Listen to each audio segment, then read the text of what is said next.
Wayanad Pookode veterinary കോളേജിൽ സിദ്ധാർത്ഥ് എന്ന വിദ്യാർത്ഥി അതിക്രൂരമായി കൊല്ലപ്പെട്ട സംഭവത്തിൽ വൈസ് ചാൻസലർ എം.ആർ. ശശീന്ദ്രനാഥിനെ സസ്പെൻഡ് ചെയ്തതുൾപ്പെടെ ചാൻസലർ കൂടിയായ ഗവർണർ ആരിഫ് മുഹമ്മദ് ഖാൻ സ്വീകരിച്ച നടപടികളെ മനസാക്ഷിയുള്ള ഓരോ മലയാളിയും ശരിവെക്കുമെന്ന കാര്യത്തിൽ യാതൊരു സംശയവും വേണ്ട.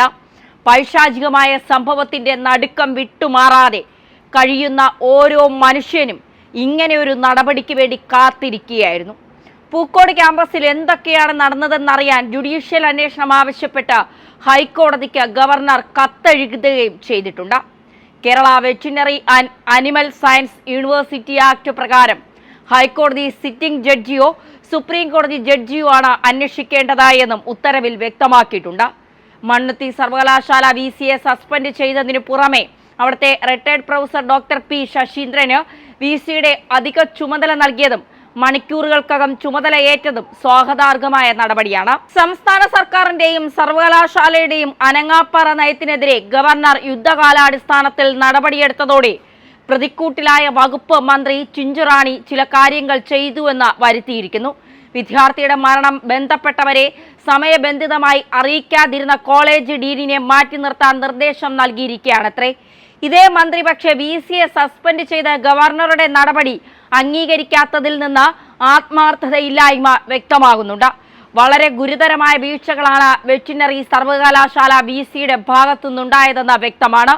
സിദ്ധാർത്ഥ് എന്ന വിദ്യാർത്ഥി മരിക്കുമ്പോൾ പൂക്കോട് ക്യാമ്പസിലുണ്ടായിരുന്ന VC അതിനെക്കുറിച്ച് യാതൊന്നും അന്വേഷിക്കാൻ തയ്യാറായില്ല എന്നത് അങ്ങേയറ്റം മനുഷ്യത്വരഹിതമാണ്.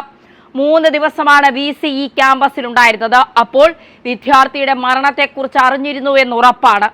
എന്നിട്ടാണ് തിരിഞ്ഞു നോക്കാതിരുന്നത്. ആൾക്കൂട്ട വിചാരണയിൽ കൊല ചെയ്യപ്പെട്ട വിദ്യാർത്ഥിയുടെ ജഡം സുൽത്താൻ ബത്തേരി താലൂക്ക് ആശുപത്രിയിൽ മോർച്ചറിയിൽ കിടക്കുമ്പോൾ മാനേജ്മെന്റ് കൗൺസിൽ തിരഞ്ഞെടുപ്പിന് വോട്ട് പിടിക്കാൻ നടക്കുകയായിരുന്നു അത്രേ ഈ VC. ഇതിനുവേണ്ടി 100-ലധികം അധ്യാപകരുടെ അഭിമുഖം നടത്തിയ ശേഷം സ്ഥലം വിട്ട VC പിന്നീട് പൂക്കോടേക്ക് വന്നതുമില്ല. മനുഷ്യത്വം തൊട്ട് തീണ്ടാത്ത നടപടിയാണിതെന്ന് പ്രത്യേകം പറയേണ്ടതില്ല. ഗവർണർ അച്ചടക്ക നടപടിയെടുത്തപ്പോൾ മാധ്യമങ്ങൾക്ക് മുന്നിൽ വന്ന് സ്വയം ന്യായീകരിക്കാനും ജനങ്ങളെ തെറ്റിദ്ധരിപ്പിക്കാനുമാണ് VC ശ്രമിച്ചത്. ഡീനിനെയും മറ്റും താൻ സസ്പെൻഡ് ചെയ്യാനിരിക്കെയാണ് തനിക്കെതിരെ ഗവർണർ നടപടിയെടുത്തതത്രേ. രാഷ്ട്രീയ ജമാന്മാരുടെ നിർദ്ദേശപ്രകാരം 2 ആഴ്ചയോളം യാതൊരു നടപടിയും സ്വീകരിക്കാതിരുന്നയാളാണ് ഇങ്ങനെ പരാതിയുമായി രംഗത്തെത്തിയത്. ഗവർണർക്കെതിരെ ഇത്തരമൊരു നടപടിയെടുത്താൽ സർക്കാരിന്റെ പിന്തുണ തനിക്ക് ലഭിക്കുമെന്നതാവാം ഈ മുൻ VC-യുടെ മനസ്സിലിരിപ്പ്. അത്യന്തം പൈശാചികമായ കൊലപാതകമാണ് പൂക്കോട് ക്യാമ്പസിൽ നടന്നതെന്ന് ഇതു സംബന്ധിച്ച് പുറത്തുവരുന്ന വിവരങ്ങൾ ആവർത്തിച്ച് സ്ഥിരീകരിക്കുകയാണ്. കൊലയാളികൾ മുഴുവൻ CPM-ന്റെ സംഘടനയായ SFI-യിൽപ്പെട്ടവരാണ്. രാഷ്ട്രീയ സമ്മർദ്ദത്തിന്റെ ഫലമായി പോലീസ് ആദ്യം പ്രതികളെ കണ്ടെത്തി പിടികൂടാൻ ആത്മാർത്ഥമായ യാതൊരു ശ്രമവും നടത്തിയില്ല. ഒടുവിൽ ജനങ്ങളിൽ നിന്ന് കടുത്ത പ്രതിഷേധം ഉയരാൻ തുടങ്ങിയതോടെയാണ് പോലീസ് ചലിച്ചത്. അപ്പോഴും കൊടും ക്രൂരത കാണിച്ച പ്രതികൾക്ക് ജാമ്യം ലഭിക്കുന്ന തരത്തിലുള്ള വകുപ്പുകൾ ചുമത്തിയാണ് കേസെടുത്തിരിക്കുന്നത്. സിദ്ധാർത്ഥ് എന്ന മിടുക്കനായ വിദ്യാർത്ഥിയെ ചിത്രവധം ചെയ്ത് കൊലപ്പെടുത്തിയവരെ കഴിയാവുന്ന വിധമൊക്കെ സംരക്ഷിച്ച കോളേജ് അധികൃതർക്കെതിരെയും നടപടിയുണ്ടായില്ല.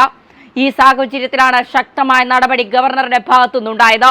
ഗവർണർ ആവശ്യപ്പെട്ടിരിക്കുന്ന ജുഡീഷ്യൽ അന്വേഷണം എത്രയും വേഗം നടക്കണം. അതോടൊപ്പം ഇക്കാര്യത്തിൽ CBI അന്വേഷണവും ആവശ്യമാണ്. മരിച്ച വിദ്യാർത്ഥിയുടെ കുടുംബവും അത് ആവശ്യപ്പെട്ടിരിക്കുകയാണ്.